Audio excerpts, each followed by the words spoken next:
Hey everybody, this is Abby from Realistic Kitchen and Gardens. Today is Thursday, August 7th. Let's rock and roll.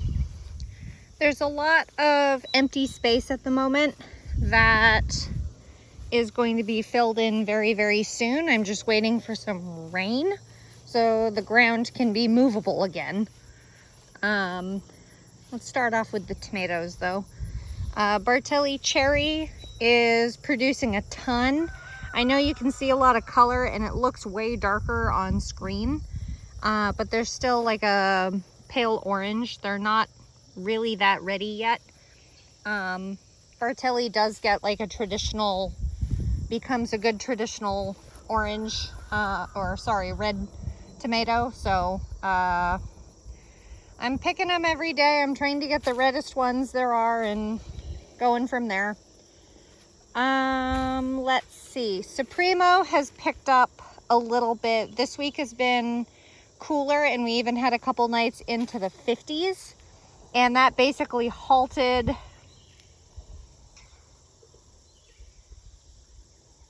Supremo. I'm trying to remember. So, Defiant really liked the really hot weather. They were ripening up like crazy.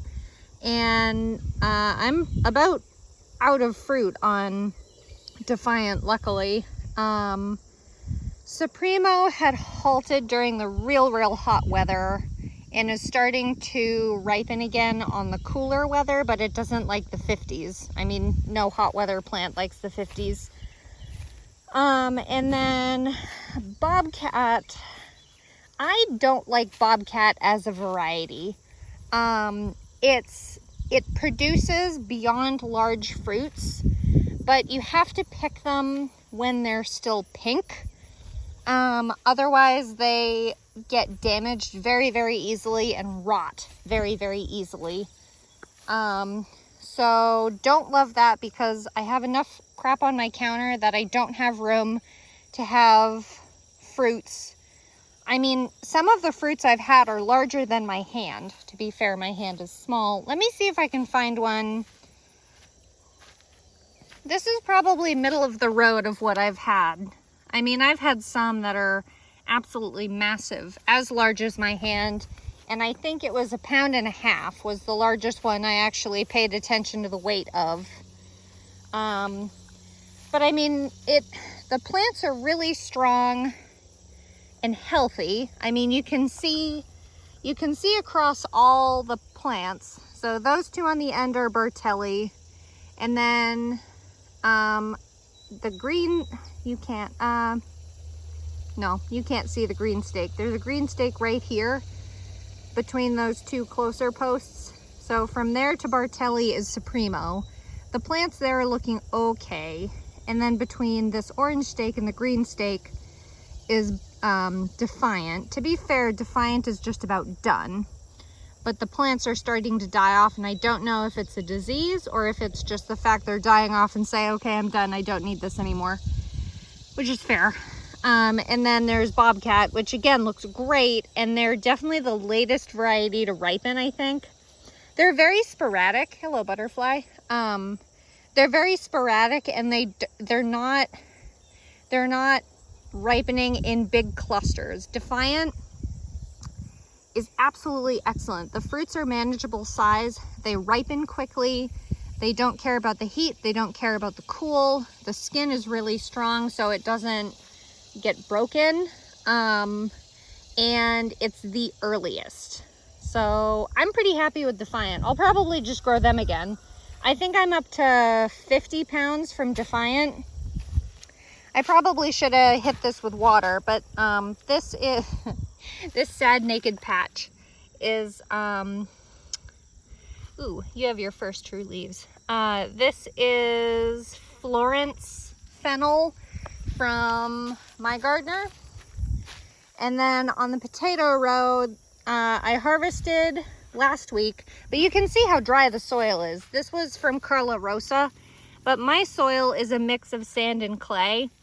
But I need rain to be able to dig anything out. I mean, clay and clay mixed soil turns to concrete. So from here to that stake is Eva gold potato, and I can actually see a potato right here, so I need to get that out before it gets too green.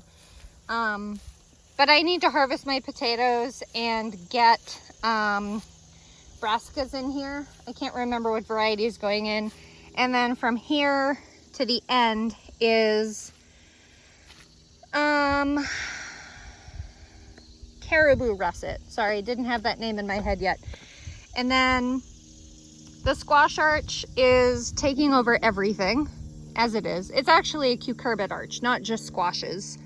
So on this side is watermelons, cantaloupes, and the last cucumbers I have, which are summer dance. And then the end is empty now. I tore all those out. But just to take a quick look at this row, which is all weeds and overgrown vines from other things. like this is a butter and squash. That fun shape leaf, that is watermelon. So I have squashes that start on the other side of the arch, climb up over the arch or underneath the arch, and then come over here. And you can see the butter and squashes right there. I don't know why I grew so many butter and squashes. I think I have 4 plants. And as usual, they're beyond prolific and I can't keep up. And I won't be able to keep up. And I'll probably have to either give them away or get hogs just to feed them. Anyway, I digress. Meanwhile, with this all covered, I give up on trying to find my celeriac, although you can see a leaf of it. Brilliant celeriac. And there's another leaf right there. And one there. But the violas are still having fun. Yippee! I am expecting the lupine is probably dead now. Excuse me, watermelon, you're in my way. Celery has been out for a while. Apparently a branch of jalapeno broke, because this is what this is doing. God, these are heavy. No wonder that broke. I should probably tear that out. Burgundy okra. This is probably the second smallest plant. Has some flower buds on it. Most of them look like this though. So here's a flower ready to open. Here's a flower ready to open. Here's a flower that got pollinated, and then here's an actual okra pod ready to harvest at a good size for once. Excuse me. And then here are 2 bell pepper plants. They're probably too overshaded by the okra, and I have tried to cut branches off to unshadow, because obviously the plants need sun too. But I've gotten a few spearhead size okra from Burgundy.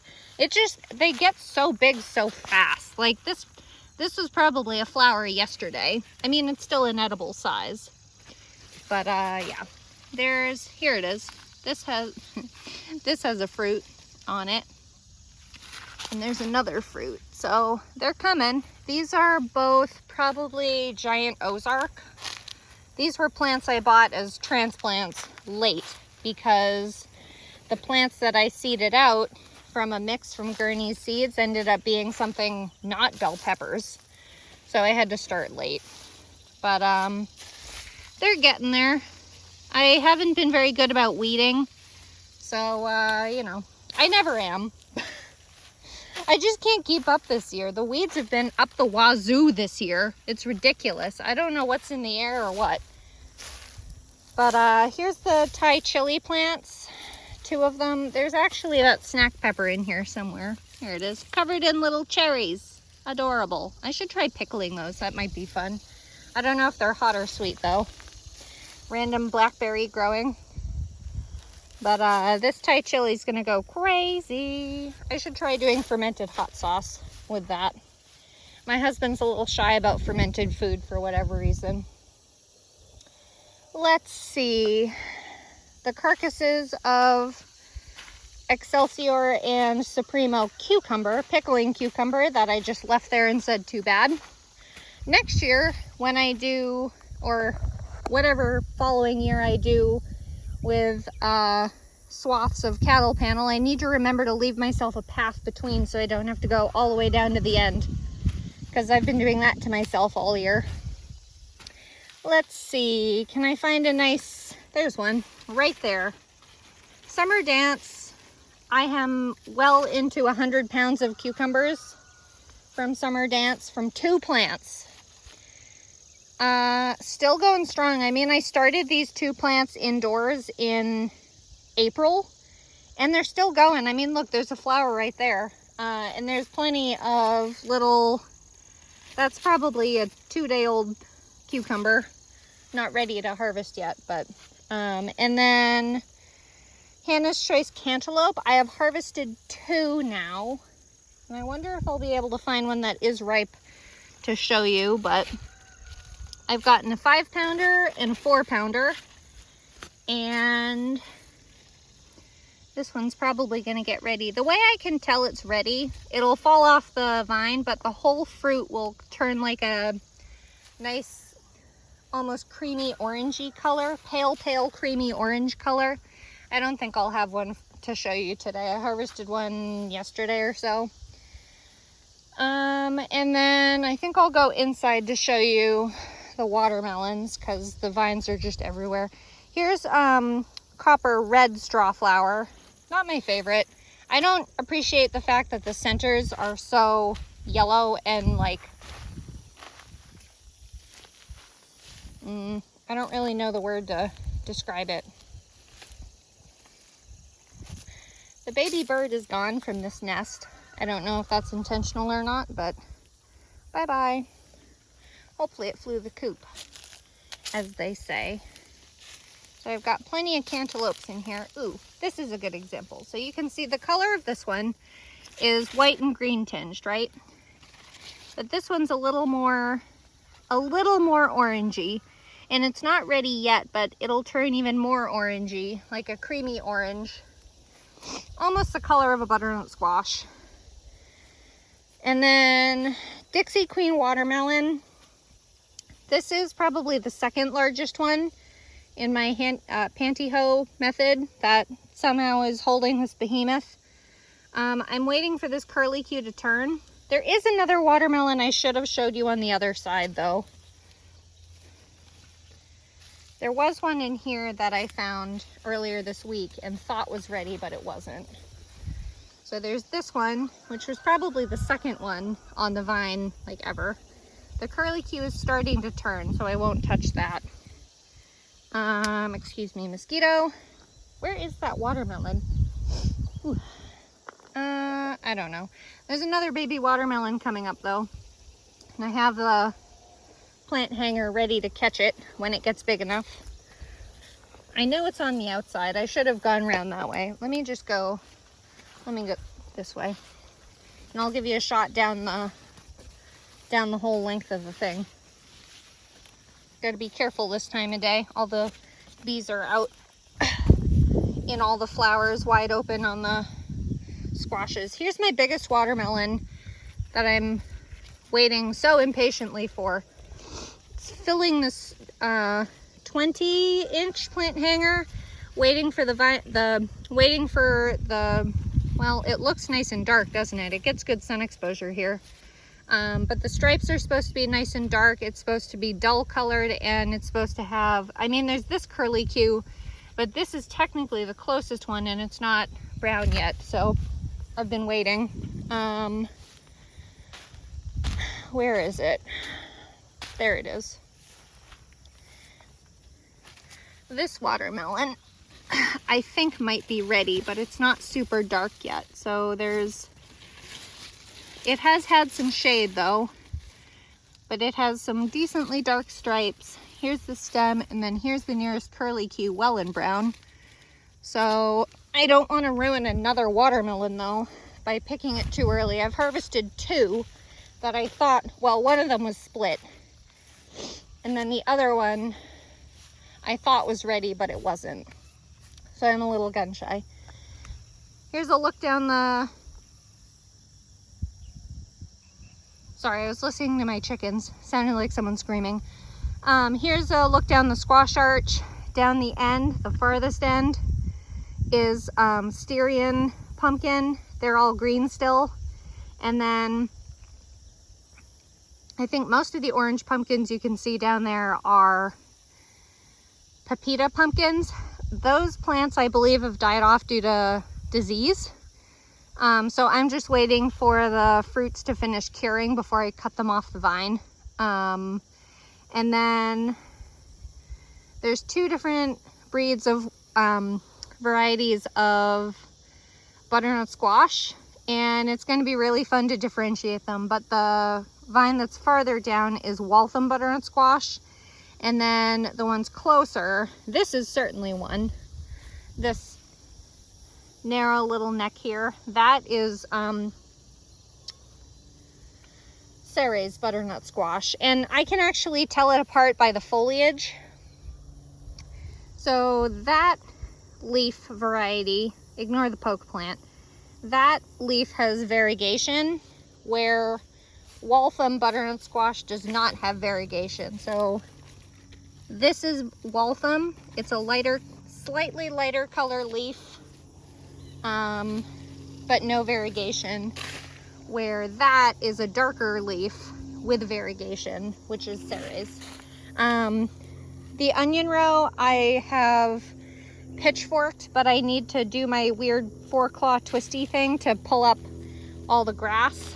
And ow, son of a biscuit. I just got something in my foot. That's what I get for walking around barefoot.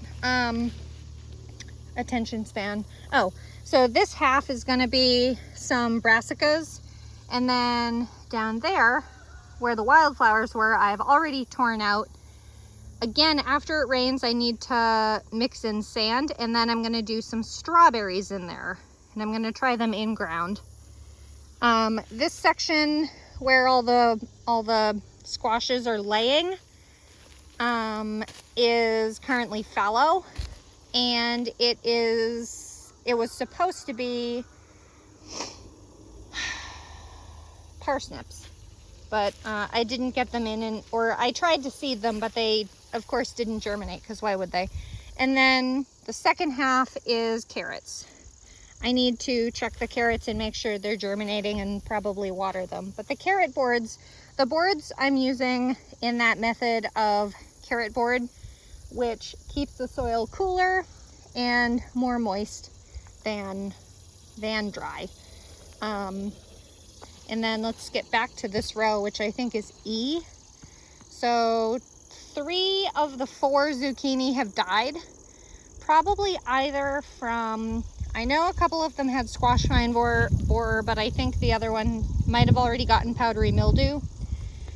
I've already gotten plenty of zucchini for the year, so I don't really care. But this one plant that's doing decently is directly next to Provence lavender. So it looks like I'm going to be growing Provence lavender as a pest plant. And then right next to it is Hidcote, and then Munstead, and then Elegance is all covered up by grass, because I haven't even tried to keep up on this section. This was originally the springtime lettuce, and it of course got too hot for the lettuce, so I kind of gave up taking care of it. And then my little rainbow flower section is kind of a zoo. Look at all the bees though. So exciting on this flower right here. This is a Cherry Queen zinnia. It's obviously a quite large variety of zinnia. And then there's also, let's see, then there's Strawberry Fields Globe Amaranth and copper orange, or copper red, sorry, straw flower. These flowers look better, but I still don't appreciate the style of this straw flower that have the big orange centers. Insects seem to love them, but I'm not a huge fan of them. They just, they look kind of like zinnias. They're not really unique enough for me. And then that random that random basil plant that volunteered, that is probably a lemon basil. And then orange button calendula, not a fan of it, little ratty, not very interesting to me. And then the one plant. All this you see, all of the flowers you see are one plant of wild violet petunia, which is from Baker Creek. I'll probably grow that again as ground cover somewhere. It probably gets about 18 inches tall at its tallest, right about here. But it's nice and dainty. It's not huge and gaudy like a lot of varieties are. The garlic row, old garlic row, needs to get the, it still needs to get the plastic pulled up. Looking at a bird flying over. Plastic needs to get pulled up, weeded, sanded, or sand added, excuse me. The peanuts are gigantic. They're probably about 2 feet tall at the tallest. I have not been taking care of the soil though, so I'm expecting that to completely fail. And I don't care. It was a test crop anyway, and the seed was only about $4 for me. So it is what it is. I tried. I didn't have the energy for it this year. Coral Fountains Amaranth, looking lovely. This is the one plant that keeps trying to crawl away. Ooh, and look, Florenza Sunflower has finally opened. Yay! Ooh, look at the flowers on these. They're actually open. I'm usually in the garden at night, so I've only seen them closed up like a little clamshell. So that's fun. They look like orchids. I mean, I know what they are. They're the Oriental yard-long bean. And all of these are, I'm gonna say, neonatal.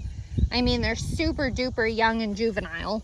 There's a couple mature ones on the other side, but I love Florenza. It's such a happy little flower, and this is the full size it gets. It's a branching type, so it has tons of blooms on it. But in the past, they're nicely uniform, so all of them look like this. They're not like reversed, and they're not kind of randomly speckled. They're just perfect. Here is like a semi-mature yard-long bean that apparently has been fried on the black plastic. Yard-long beans are a little weird because they don't taste like green beans. They taste to me like raw broccoli. It's not a bad taste, it's just not what you expect when you're eating green beans. So it was probably a mistake to grow them, this many of them. I only grew 8 feet of them, but I mean, you can see how, like, this is only like middle aged. It's not fully mature yet either. So they get long, hence yard long, which is technically 3 feet. And then Bonanza Mix Marigold, still doing well. This was originally seeded over in the rainbow flower section, but I transplanted it over here and they seem pretty happy. I love marigolds, they're so fun. And then this is Champion of England. Ooh, there's a mature one. It isn't a very good size comparison because I don't have it in my hand, but. And then this is the cream of the crop of the Coral Fountains Amaranth. It's quite a stately plant, that's for sure. But it makes me think of those seed heads you buy in the store for little pet parakeets and things to forage on.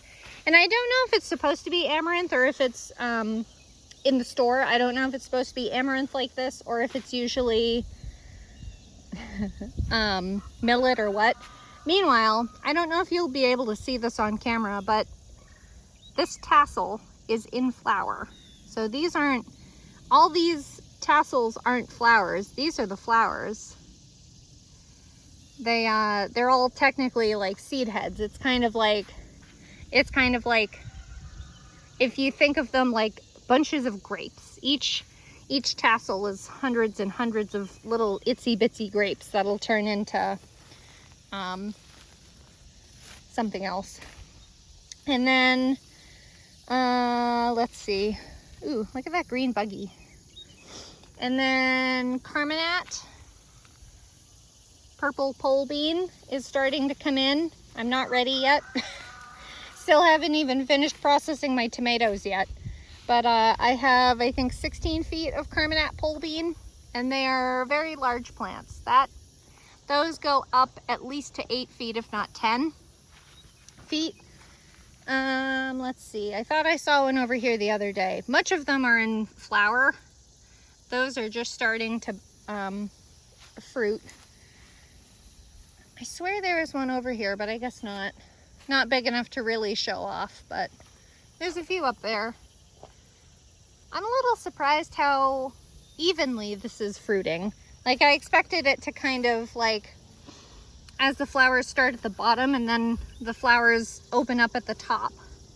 But it's pretty evenly flowered along the whole thing. That'll be fun to pick. Corn is basically done. I'm just waiting for, if I want to bother, I'm just waiting for some auxiliary cobs to ripen. So there's the main cob that I've harvested. I got at least one good sized cob off all of them, and I had pretty good germination. I think these are mostly empty. Here's one with a couple. That might be a main cob, but that's definitely an auxiliary, and that's another auxiliary one. This one's pretty far behind. I would believe that's a main cob. I broke that stalk. Yeah, so this was both Kickoff, sweet corn, and what was the other variety called? Solstice. Both Solstice and Kickoff sweet corn from Johnny's Seeds. Both were a delicious variety. I think, if I remember correctly, I think Kickoff ripened faster and was easier to tell when it was properly ripe than Solstice was. Kickoff is this variety in front of me, and no, Kickoff is the variety right in front of me, and Solstice is that orange steak over. So both were really sweet. Both had nice sized cobs, and both produced these auxiliary cobs that, I mean, they're just kind of bonus. It's not a big deal, but yeah. And then this section was the spring brassicas, and I'm breaking rules and putting brassicas in here again because I don't really have anywhere else to put them. So again, I'm just waiting for rain, so I'm not putting plants in dry ground. This is probably a fully mature yard-long bean. Again, they're not bad. They'd probably be decent in stir fries and all that, but kind of regret planting those. Not that I had any other pole beans to put in. Those were the only two varieties of seeds I had. But I didn't want a ton of empty space either. So it is what it is. I've done more foolish things in the past, like planting morning glory in my garden. Never do that. Never do that. But that's all. I'm hoping next week we'll have a lot more dramatic change, because I think we're supposed to be getting rain on Monday. The ground is so hard and dry.